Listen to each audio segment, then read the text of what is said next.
ISN 24, le journal. Bonsoir à toutes et à tous. À la une de l'actualité ce soir, le bilan sécuritaire du Bénin pour l'année 2020 a été présenté par le procureur du tribunal de première instance de première classe de Cotonou, Mario Metonou, vendredi dernier. Plus de 5000 procédures liées à des actes de violence, de vol, d'abus de mineurs et autres ont été engagées auprès de l'institution judiciaire.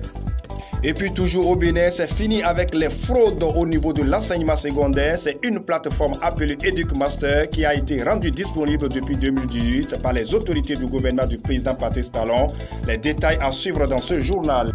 Et enfin, la souffrance et les abus de nos apprentis coiffeurs et couturiers et autres chez leurs patrons et patronnes sont de trop. Ces apprentis qui sont devenus à la fois domestiques de maison deviennent récurrents. Dans ce journal, un point sur ce comportement à décourager.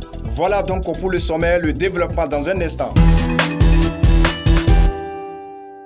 À nouveau, bonsoir. Fin d'exil pour l'ancien archevêque de Cotonou, Marcel Honora Agboton. C'était le vendredi 20 novembre 2020 que l'ancien responsable de l'église catholique au Bénin a été accueilli à l'aéroport de Cotonou par des responsables de la conférence épiscopale du Bénin. Une arrivée au Bénin qui marque la fin de 10 ans d'exil loin de l'église catholique du Bénin pour l'homme désormais âgé de 119 ans. Pour rappel, l'ancien archevêque de Cotonou, Marcel Honora Agboton, s'est exilé en 2010 à la suite de plusieurs rumeurs faisant état de supposées accointances politico-financières avec le régime de l'ex-président Thomas Boniyahi et de supposés problèmes de mœurs. Aucune information officielle n'a jamais été publiée par l'Église catholique du Bénin sur son cas et d'ailleurs aucune sanction civile et pénale n'a jamais été mise à sa charge. Le procureur de la République près le tribunal de première instance de première classe de Cotonou, Mario Metonou, était avec les officiers de la police judiciaire et les unités spéciales le vendredi 20 novembre dernier. Il était question de faire le point sécuritaire de l'année 2020 sur le territoire, sur sa juridiction. Une séance au cours de laquelle il était permis à plusieurs unités de s'exprimer pour dresser le bilan sécuritaire des efforts effectués dans chaque domaine. Un bilan pas du tout reluisant. Reportage de Martine Djimadi. Le procureur de la République près le tribunal de première instance de première classe de Cotonou, Mario Elom Metonou, a présidé vendredi dernier une réunion avec les forces de l'ordre sous sa juridiction. Une séance au cours de laquelle il a reçu 5525 procédures, dont 3558 procédures venant des commissariats d'arrondissement et 1967 procédures venant des unités spécialisées. Selon le procureur Metonou, l'unité qui a adressé le plus de procédures, c'est-à-dire 971 procédures, est celle de l'Office central de protection des mineurs. Un chiffre impressionnant qui amène le procureur de la République à se demander si les parents démissionnent de plus en plus aujourd'hui ou si ce chiffre est la preuve que les gens s'attaquent de plus en plus aux enfants.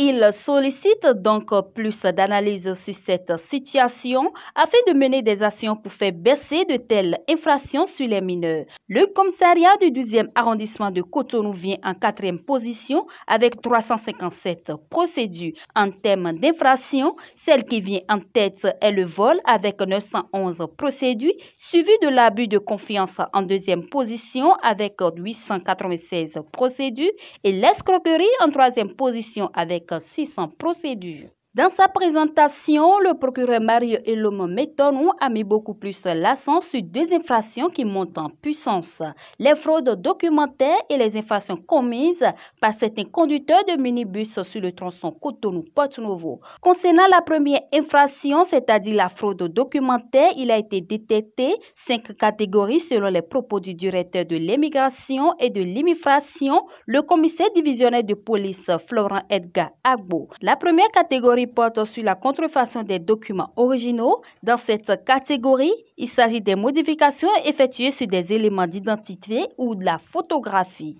La deuxième catégorie porte sur l'usurpation d'identité. Il s'agit de l'utilisation de certaines personnes des documents d'identité d'autres personnes. La troisième catégorie qui concerne les documents vierges volés que l'on s'arrange pour essayer une personnalisation qui correspond aux éléments de l'intéressé. La quatrième catégorie concerne les documents obtenus de façon indue. Il s'agit des documents authentiques mais dont les pièces ayant servi à son établissement sont indûment obtenues. La cinquième catégorie catégorie qui concerne les documents fantaisistes créés de toutes pièces, mais qui ne correspondent en rien aux documents officiels béninois.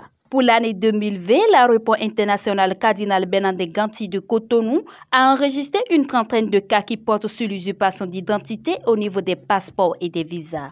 Au niveau de la direction de l'immigration et de l'immigration, 24 cas ont été enregistrés et 35 personnes interpellées. Selon le directeur de la DEI, beaucoup d'étrangers ont profité des enregistrements au niveau de l'ANIP pour se faire établir des états civils sécurisés dans la base de données des Béninois au lieu de celle des étrangers, afin de se faire délivrer la carte nationale d'identité. Pour le directeur de la DEI, ce phénomène devient de plus en plus inquiétant. Dans l'ensemble, les fraudes portent sur les actes d'état civil, les attestations de résidence délivrées par les chefs quartiers, les certificats de nationalité. Des dispositifs numériques sont désormais mis en place pour arrêter la saignée. Concernant la deuxième infraction relative au comportement des conducteurs de minibus, ces derniers, en plus de l'incivisme, de la violation du code de la route, du non-respect des usagers, des surcharges, ont pris l'habitude de ne plus obéir aux injonctions des officiers de la police judiciaire et les agents de police. Il a été enregistré des cas dont les auteurs sont actuellement poursuivis avec mandat de dépôt parce qu'ils ont agressé physiquement des fonctionnaires de police. À cet effet, le procureur de la République a été clair dans son message. Je voudrais profiter de cette occasion, de cette tribune, pour prévenir d'abord les chefs quartiers qui délivrent les certificats de résidence fantaisistes, les chefs d'arrondissement qui laissent les pages vierges dans les différents registres d'état civil, pouvoir les remplir a posteriori au profit des personnes qui n'ont pas la nationalité béninoise contre une forte rémunération. Sachez que désormais, ces faits sont traqués, sont découverts au niveau des services de l'immigration et les services de surveillance du territoire, a dit le procureur de la République. Pour ce dernier, les auteurs seront présentés au parquet et poursuivis avec la plus grande sévérité. Il a donc invité les étrangers à suivre les procédures normales pour avoir la nationalité béninoise, les actes d'état civil. Et pour finir, il a fait savoir qu'il n'est pas tolérable que les conducteurs de transport en commun qui font de trajet Cotonou-Porto-Novo agressent les fonctionnaires de la police. Et puis, éducation à présent, les étudiants en instance de soutenance dans les universités au Bénin sont mécontents de leur département et professeurs maîtres de mémoire par rapport au retard des travaux de relecture et de correction des mémoires. Ces maîtres de mémoire sont quasi indisponibles pour la supervision des travaux devant aboutir à la soutenance de l'étudiant. Justin Avossin-Fon de ISN 24 s'est intéressé à cette préoccupation des étudiants. On suit son reportage. La soutenance est une étape académique qui conditionne l'obtention de diplôme universitaire. Elle intervient après l'affichage des résultats du fin de cycle de formation et se déroule sous la direction d'un enseignant. Parmi vos enseignants, vous choisissez celui que vous voulez, qui vous accompagne dans la rédaction de votre mémoire. Mais force est de constater que les étudiants valident les unités d'enseignement sans pour autant soutenir dans le délai normal, pendant que d'autres de la même promotion sont suivis. Aussi, d'après les explications d'un enseignant d'université, les soutenances ne tardent plus normalement après que l'étudiant ait validé toutes les unités d'enseignement. Nous avons connu des camarades de la même promotion qui ont eu le même cursus d'évolution avec nous, c'est-à-dire le même nombre de reprises lors de leur cursus, mais qui ont pu valider quand même leur inscription. Ils n'ont pas encore soutenu, mais eux, ils connaissent le cours normal des choses. Et ils ont le contact permanent avec les maîtres de mémoire et les maîtres de mémoire leur réservent une certaine priorité. Quand vous vous inscrivez dans une faculté ou dans une école, vous finissez et immédiatement après les stages, vous devez soutenir. Déjà, même si vous finissez déjà 3 mois, 6 mois, vous devez déjà soutenir tel que c'est fait. Certaines entités font soutenir un mémoire aux étudiants pendant que d'autres déposent juste un rapport de stage et obtiennent leur diplôme de fin de cycle. La disponibilité des maîtres de mémoire entre également en jeu dans le retard des soutenances. D'autres ont commencé leur mémoire depuis pratiquement 1 an.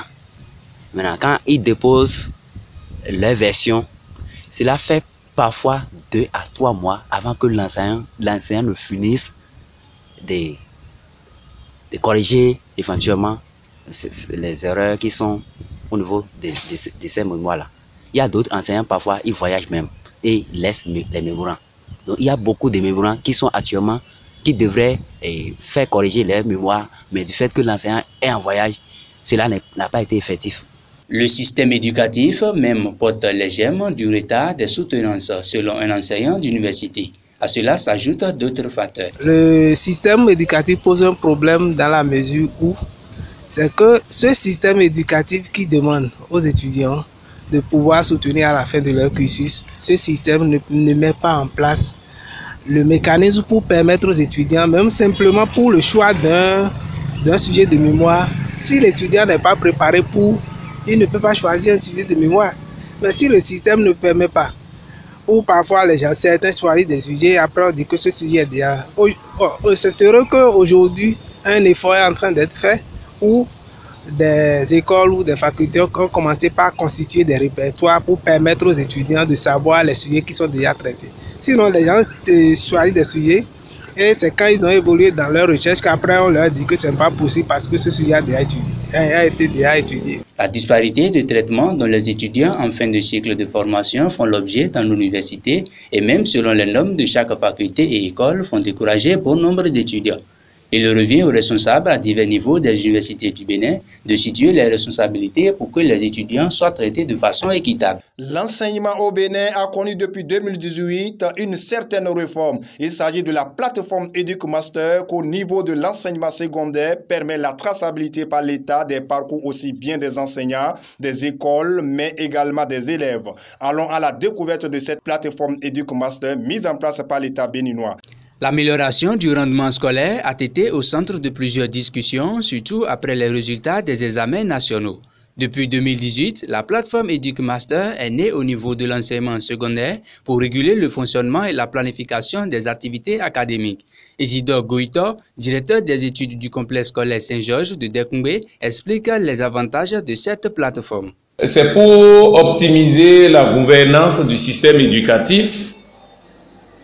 C'est pour renforcer aussi les capacités de planification, de suivi et évaluation. C'est pour dynamiser ce suivi-là des établissements scolaires publics et privés.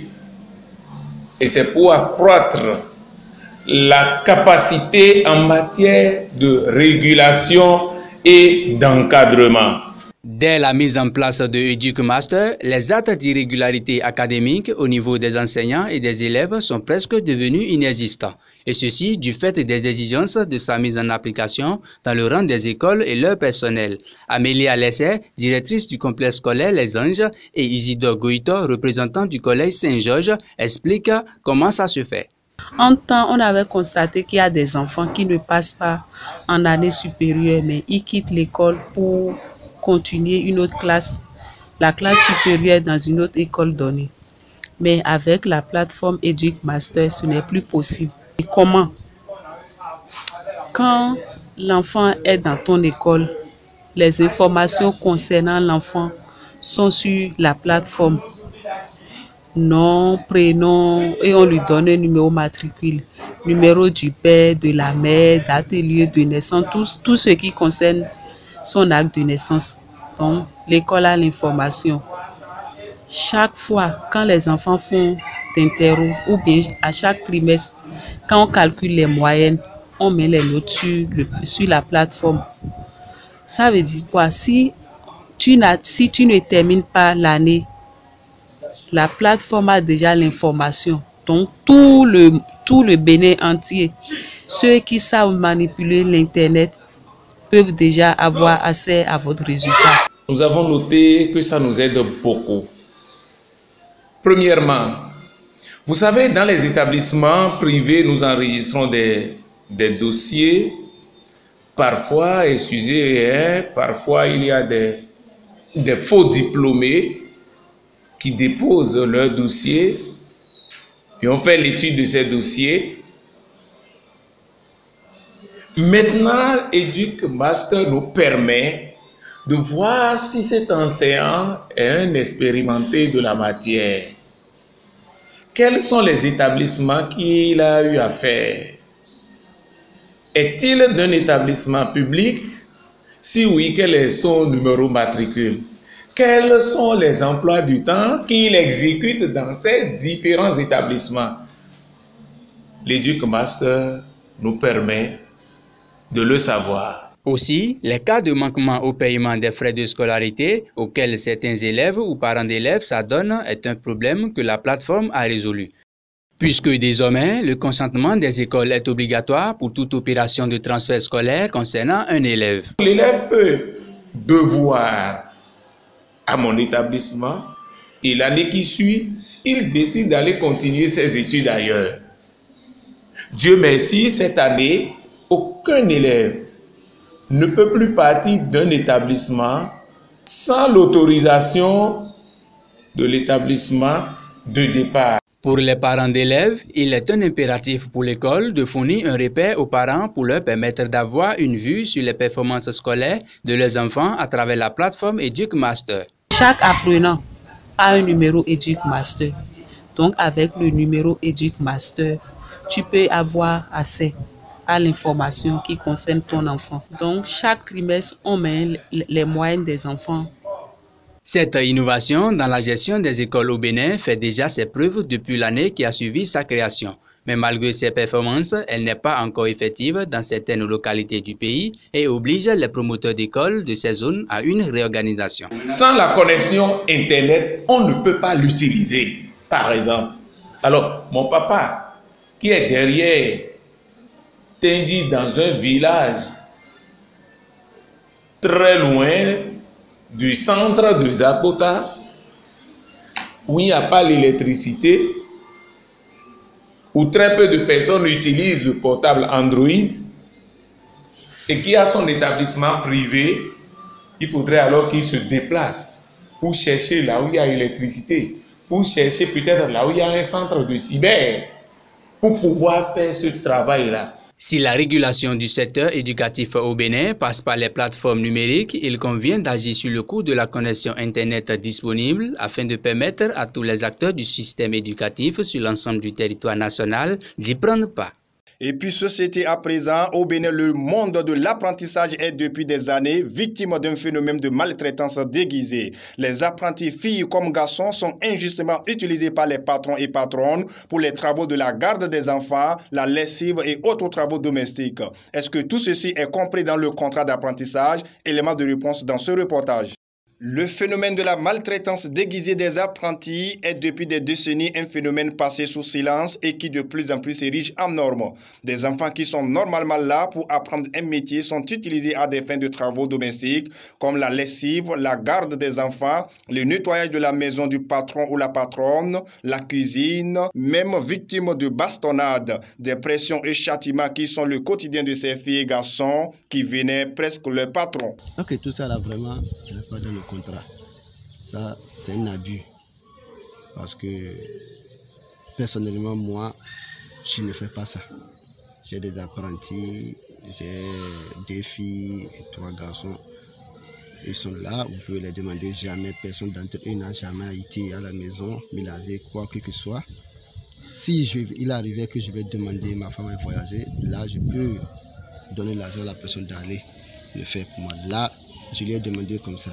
Mais dire que c'est encore une autre obligation, non, ce n'est pas du tout bien.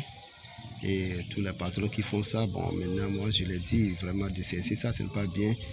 Eux aussi sont des enfants et ils sont des êtres humains aussi comme nous.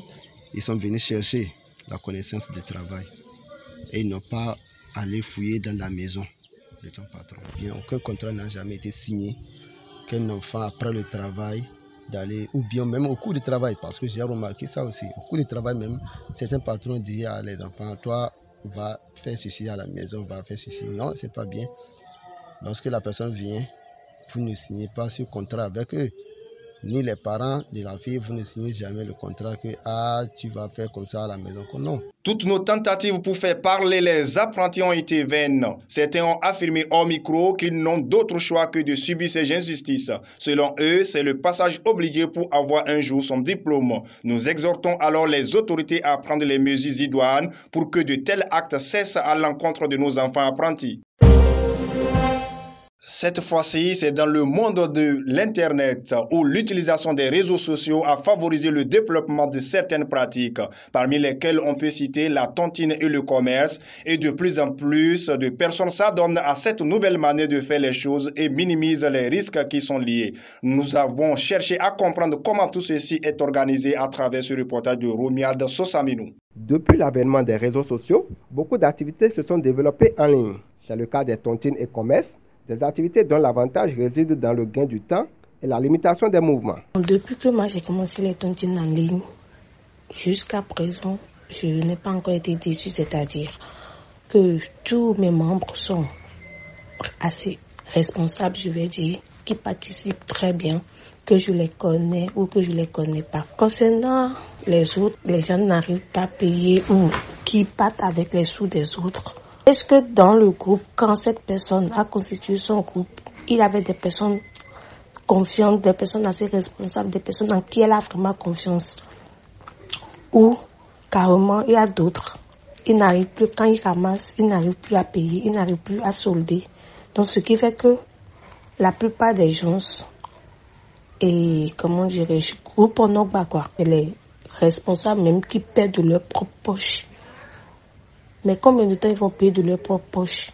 Même si les réseaux sociaux nous facilitent la vie, cela n'est pas sans danger car elles limitent voire suppriment le contact physique entre le vendeur et l'acheteur. Ainsi, l'on peut prendre le risque de confier des choses à un inconnu et ce dernier peut décider de disparaître du jour au lendemain. Nous voyons des gens qui prennent leur moyen de déplacement, ils passent de maison en maison, mais à un moment donné, on apprend que ce dernier ou bien cette dernière a pris la fuite. Donc, à vue d'œil déjà, il n'y a pas confiance en ligne, avoir la confiance. Souvent, la majorité ou bien la personne a un souci, surtout avec le temps que nous traversons. Donc, il faut vraiment prendre des précautions pour ne pas être arnaqué. Mais aujourd'hui, nous avons les comptes bancaires, les banques qui sont à notre disposition et où nous pouvions épargner.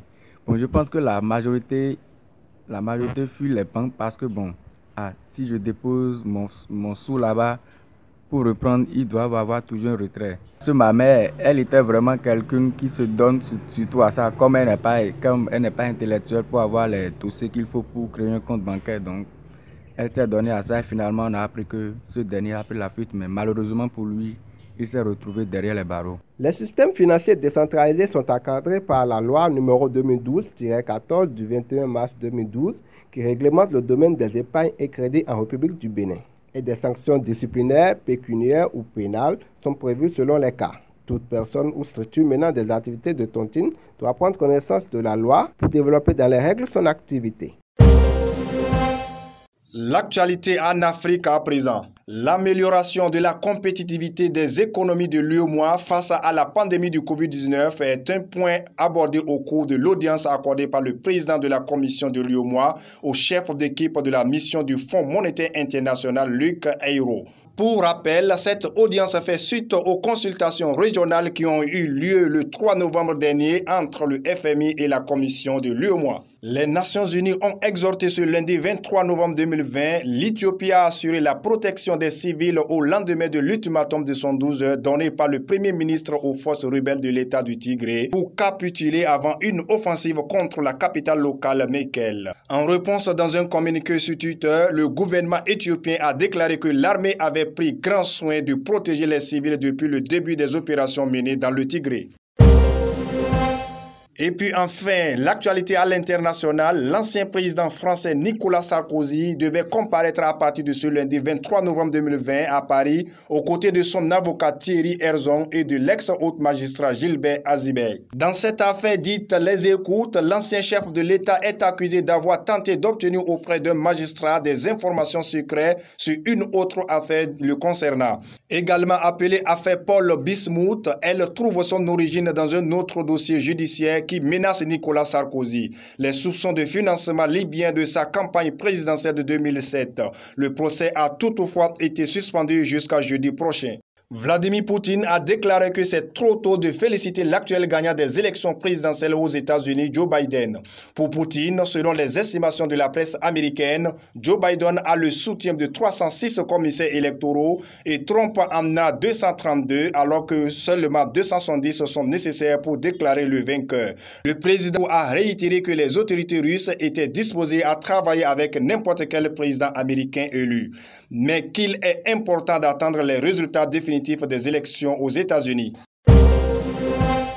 Mesdames et messieurs, c'est la fin de ce journal que je vous remercie d'avoir suivi. C'était Wahab Younous à la présentation. Bonsoir chez vous.